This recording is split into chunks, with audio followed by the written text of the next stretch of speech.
Gigabyte motherboard common একটা problem আপনারা দেখতে পাবেন যে মাদারবোর্ডটা অন হবে এবং অফ হবে, মানে আপনি যখন সুইচ করবেন মাদারবোর্ডটা একটু রোটেট হবে, হওয়ার পরে বন্ধ হয়ে যাবে। এটা হলো এদের একটা কমন প্রবলেম। আসলে মাদারবোর্ডের এটা প্রবলেম না প্রসেসরের কারণে অন অফ হয়, সেই বিষয়টা আজকে আপনাদের সাথে শেয়ার করব। এখন যে মাদারবোর্ডটাতে কাজ করলাম এটা হলো B365, মানে 8 জেনারেশনের মাদারবোর্ড। মডেলটা আমি এখান থেকে দেখাই, ডিসপ্লেটা থেকে দেখাই। এই যে মডেলটা এখানে দেওয়া আছে দেখেন, B365 i3 8 জেনারেশনের প্রসেসর আছে এটাতে। তো এই মাদারবোর্ডটা দেখেন এখন আমি অন করতেছি, আমাদের কাছে যখন এটা সার্ভিসে আসছে তখন কি হয়েছে, অন অফ হচ্ছিল। আমি অন করতেছি, মাদারবোর্ডটা অন হবে এবং এখানে যদি আমি কোড দেখাই ডিবাগ কার্ডে, দেন এখানে দেখেন কোড জেনারেট হচ্ছে এবং এখানে আপনারা ডিসপ্লে দেখতে পাবেন গিগাবাইট। তো এইগুলো কিন্তু মাদারবোর্ডের এই যে ডিসপ্লে, এই মাদারবোর্ডগুলো এমন না যে পুরো মাদারবোর্ডটা প্রবলেম হয়ে যায়, কোনো না কোনো একটা নির্দিষ্ট জায়গায় প্রবলেম হয়, যে জায়গাটা ট্রেস আউট করলে আপনার মাদারবোর্ড খুব ইজিলি সলভ করা যায়। আমি এটা টার্ন অফ করলাম এবং এটা যদি আপনাদেরকে আমি এখন দেখাই, এখানে কিন্তু কোনো জায়গায় আপনার মাদারবোর্ড হিট দেওয়া কিংবা এরকম কোনো কিছু করা লাগে না, যদি মাদারবোর্ডের সিকোয়েন্স অনুযায়ী কাজ করা হয়। কিছুক্ষণ আগে আমি একটা মাদারবোর্ডে কাজ করলাম, সেটা হচ্ছে গিগাবাইটের B460। এটা 10 জেনারেশনের মাদারবোর্ড। এটা আসিফ ইকবাল ভাই যশোর থেকে পাঠাইছিল। মাদারবোর্ডটা ওকে হয়ে গেছে, আমি এটা ডিসপ্লে আপনাদেরকে দেখাচ্ছি। এটাও কিন্তু অন অফ প্রবলেম, এরকম একটা প্রবলেম ছিল। আবার এই মাদারবোর্ডটাও ওই একই প্রবলেম, অন হয়ে অফ হয়ে যাবে, এরকম আপনি সুইচ করবেন অন হবে অফ হয়ে যাবে। এটা হলো প্রবলেম গিগাবাইট। আসুসেও হয় গিগাবাইটে সবচেয়ে বেশি আমরা দেখতে পাই। তো এইটার বেসিক আসলে কি কারণে হয় সেটা নিয়ে আজকে ভিডিওতে একটু আলোচনা করব। আশা করি ভিডিওটা আপনাদের জন্য অনেক হেল্পফুল হবে। যদি ভালো লাগে ভিডিওটা তাহলে অবশ্যই আপনারা কি করবেন, একটা লাইক দিয়ে দিন। আর আমাদের এই চ্যানেলটাতে যদি নতুন হয়ে থাকেন, আপনি যদি সাবস্ক্রাইব না করে থাকেন, তাহলে গাইস অবশ্যই সাবস্ক্রাইব করে দিবেন।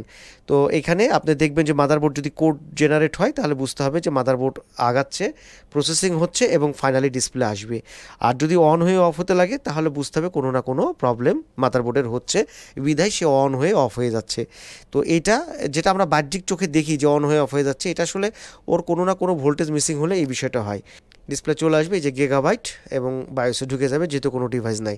তো আসেন এই মাদারবোর্ডগুলো সম্পর্কে একটু আলোচনা আমি করে নিই, মাদারবোর্ডগুলো কীভাবে কাজ করে। কোনো কারণবশত এমন হয় মাদারবোর্ডের একটা নির্দিষ্ট সেকশন কাজ করছে না কিংবা কোনো ভোল্টেজ মিসিং আছে, দেন আপনি সুইচ করা মাত্রই মাদারবোর্ডটা অফ হয়ে যাবে। মাদারবোর্ডের আমি ডায়াগ্রামটাতে যাই, এগুলো মাদারবোর্ডের বোর্ড ভিউ, যেটা হলো কিছুক্ষণ আগে যে মাদারবোর্ডটা কাজ করছিলাম বলতেছিলাম B460, এটা হলো 10 জেনারেশনের মাদারবোর্ড।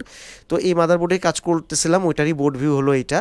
তো ডায়াগ্রাম আমি দেখাই, সবই কমন মাদারবোর্ডগুলো। এই যে এটা হলো 365, এই মাদারবোর্ডটার পিকচারগুলো আমি দেখিয়েছি এর আগে, যে কার সাথে কার কমিউনিকেশন থাকে, এগুলো থেকে খুব সহজে বোঝা যায়। সাটা পোর্ট, বায়োস, এগুলো হলো পিসিএস কন্ট্রোল করে। প্রসেসরের সাথে এফডিআই এবং ডিএমআই, এই দুটো কমিউনিকেশনের মাধ্যমে আপনার হচ্ছে পিসিএস এবং প্রসেসর কমিউনিকেট করে। এগুলো হচ্ছে কমিউনিকেশন, এবং এই এফডিআই ডিএমআই কখন অ্যাক্টিভেট হবে, আপনারা তো আমি এর আগেও ভিডিওতে বলেছি যে আপনারা যদি কমেন্ট করেন আমি আপনাদেরকে বলবো যে এফডিআই সেকশন কখন অ্যাক্টিভেট হবে, ডিএমআই সেকশন কখন অ্যাক্টিভেট হবে, এবং পিসিএস এর যে ক্লক সেকশন কখন অ্যাক্টিভেট হবে, একটার পর একটা হতে থাকবে, বায়োস কখন চালু হবে। এই জিনিসগুলো আপনারা যদি কমেন্ট করেন তাহলে আমি আলাদা করে ভিডিও করব, কিন্তু আপনারা কোনো কমেন্টই করেন না, যার কারণে আমার এইগুলো বিষয়ে আলাদা ডিটেলস কোনো ভিডিও তৈরি করা হয় না। এলপিসি দেখেন লেখা আছে এই জায়গাটাতে, আমি একটু খালি যেহেতু এখানে আসছি দেখেন লেখা আছে এলপিসি আইও। এলপিসি, এই এলপিসি মানেটা কি, এলপিসি কখন হবে, এলপিসি চালু না হলে কি হয়, এলপিসির কাজটা কি, এই জিনিসগুলো আপনারা যদি জানতে চান তাহলে অবশ্যই কমেন্ট করেন, আমি জানাই দেবো।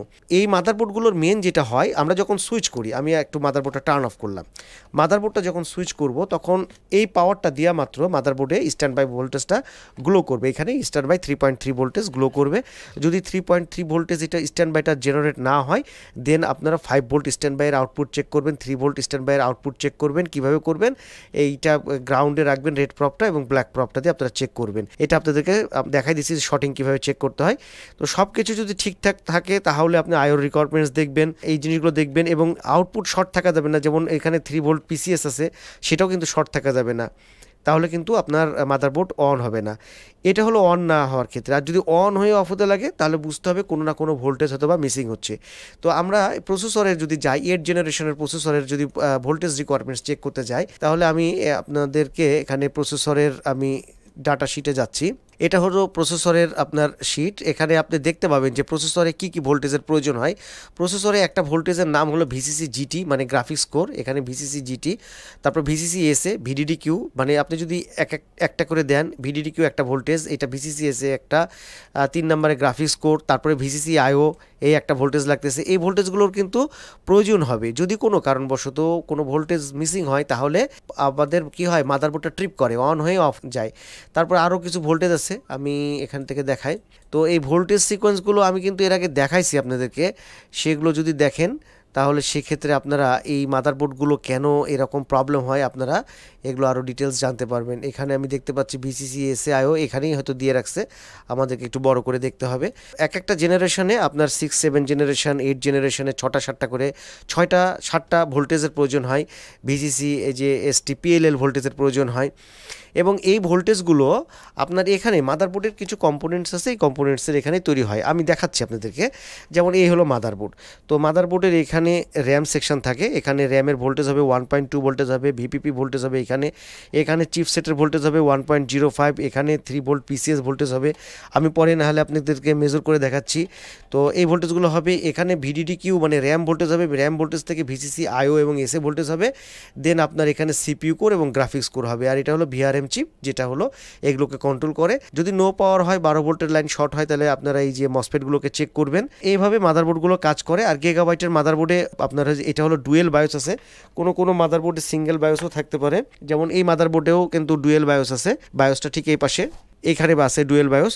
তো এরকম বায়োসের প্রবলেম হলেও আপনার অন অফ হতে পারে, কিন্তু সেটা কখন হবে, কি কারণে হবে, কোন পর্যায়ে গেলে হবে, সেটা যদি আপনারা বলেন যে বায়োস প্রবলেম হলে আমরা কি করে বুঝবো। আমি যদিও ভিডিও করছি, তারপরেও আপনারা কমেন্ট করেন, আমি করে দেবো ভিডিও আলাদা করে, যে বায়োস কখন প্রবলেম হয়েছে এটা আপনি বুঝবেন কি করে। আপনাদেরকে বলতে হবে, আপনারা না বললে আমি তো আসলে বুঝতে পারি না যে কোনটার উপরে ভিডিও করব অথবা কি করব। তো আপনারা বলেন আমাকে, এটার ফ্যানের লকটা খুব লুজ হয়ে গেছে, আসলে সারাদিন ওই খোলাপাড়া করতে করতে ফ্যানের লকটা লুজ হয়ে গেছে। 365 মাদারবোর্ডটা দেখেন একদম ওকে অবস্থাতে আছে। সিম্পল প্রবলেম, একটা ভোল্টেজ মিসিং ছিল, যার কারণে মাদারবোর্ডটা অন হচ্ছিল না। আর এই ধরনের মাদারবোর্ডের প্রবলেম গিগাবাইটের ডিসপ্লে দেখেন চলে আসছে আপনাদের, দেখবেন যে কমন একটা প্রবলেম। প্রসেসরের কোনো ভোল্টেজ, যেমন গ্রাফিক্স ভোল্টেজ তো পরে হয়, সিপিইউ কোরও পরে হয়, তার আগে এসএ ভোল্টেজ, তারপরে আপনার আইও ভোল্টেজ, পিএলএল ভোল্টেজ, এই ভোল্টেজগুলো হতেই হবে। যদি ভোল্টেজ কোনো মিসিং হয় তাহলে কিন্তু সিপিইউ কোর হবে না, দেন জিএফএক্স কোরও হবে না। আর র্যাম ভোল্টেজ হচ্ছে কিনা, ভিপিপি হচ্ছে কিনা, আপনারা এখান থেকে কয়েল দিয়ে চেক করতে পারবেন। আবার আপনি যদি মাদারবোর্ড অন করার সময় যদি 1.05 চিপসেটের ভোল্টেজ না পান, তাও কিন্তু মাদারবোর্ড অন হবে না। তো এগুলো ভোল্টেজ সিকোয়েন্সগুলো এই মাদারবোর্ডগুলোর খুবই সহজ। গিগাবাইট মাদারবোর্ডের সবচেয়ে বেশি সহজ। গিগাবাইট মাদারবোর্ডের বেশি কমন প্রবলেম হয় যেগুলো, সেটা হলো সিপিইউ কোর তৈরি হয় না, এটা হলো কমন প্রবলেম। আমি একটু ভোল্টেজগুলো আপনাদেরকে দেখাবো।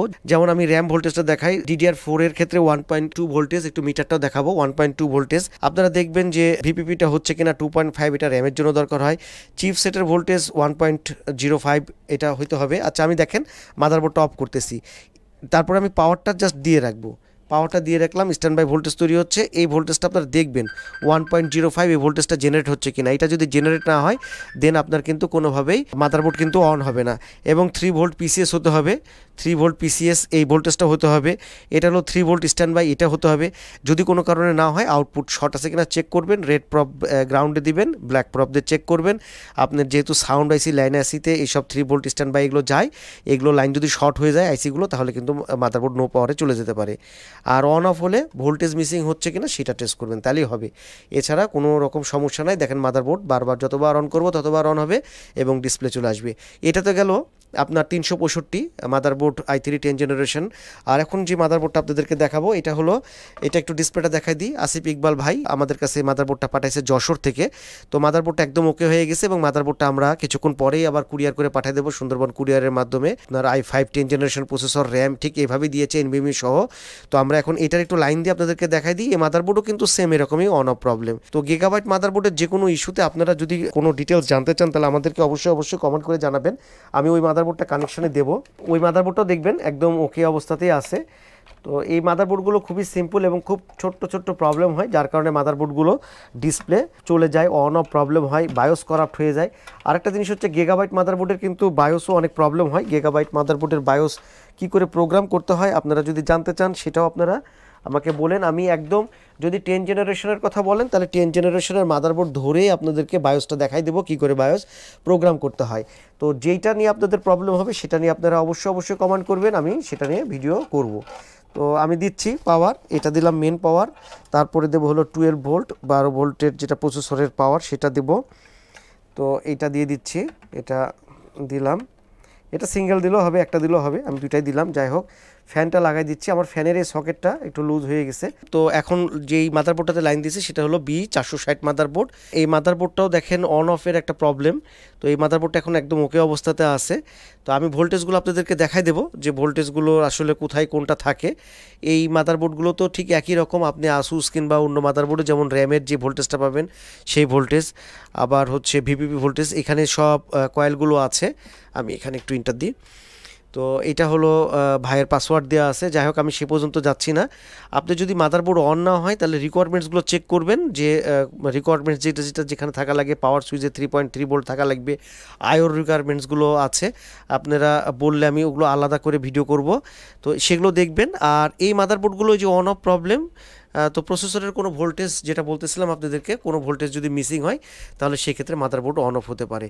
তো এই মাদারবোর্ডও, এটা হলো B460, এই মাদারবোর্ডও দেখেন একদম ওকে, কোনো রকম সমস্যা নাই। তো আপনারা ট্রেস আউট করার সময় এইভাবে করবেন যে কয়টা ভোল্টেজ তৈরি হচ্ছে, কোন কোন ভোল্টেজ মিসিং আছে সেটা। আর শর্টিং চেক করার সময় আপনি হলো যে আউটপুট শর্টগুলো আছে এই জায়গাটা একটু করে দেখাই দিই। এইখানে খুব সুন্দর করে একটা ডিটেলস একটা জিনিস দেওয়া আছে, এটা আপনারা স্ক্রিনশট নিয়ে রাখতে পারেন, খুব ভালো হয়। সিপিইউতে কয়টা ভোল্টেজের প্রয়োজন হবে সেটা দেখেন, ভিসিসি কোড, জিটি, এসএ, আইও, ভিডিডিকিউ, ভিসিসি, এসটি, পিএলএল, এই কয়টা ভোল্টেজ সিপিইউতে দরকার হবে। কোনো ভোল্টেজ মিসিং হলে পাওয়ার অন অফ হবে।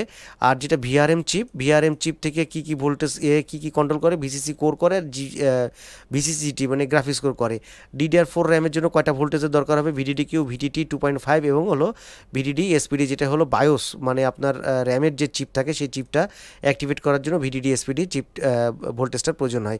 পিসিএসের ভোল্টেজ, আয়োর ভোল্টেজ, কিভাবে কোনটা থেকে ভোল্টেজগুলো তৈরি হয়, এগুলো সব আপনারা একটা থেকে এগুলো দেখতে পাবেন, ডায়াগ্রামে পাবেন যে কোন জায়গা থেকে কোন কোন ভোল্টেজগুলো তৈরি হয়। তো এটা হলো 250-এর, তারপরে আপনার 365, 460 সব একই সিস্টেমের। এই সিকোয়েন্সগুলো দেখেও আপনারা কিন্তু কাজ করতে পারবেন এবং এই সিস্টেমেই মাদারবোর্ডগুলো চলে। তো যাই হোক, 460 মাদারবোর্ডটা একদম ঠিকঠাক আছে, আমরা টার্ন অফ করতেছি এবং এই মাদারবোর্ডটা পাঠিয়ে দেবো কিছুক্ষণ পরে আসিফ ভাইয়ের কাছে।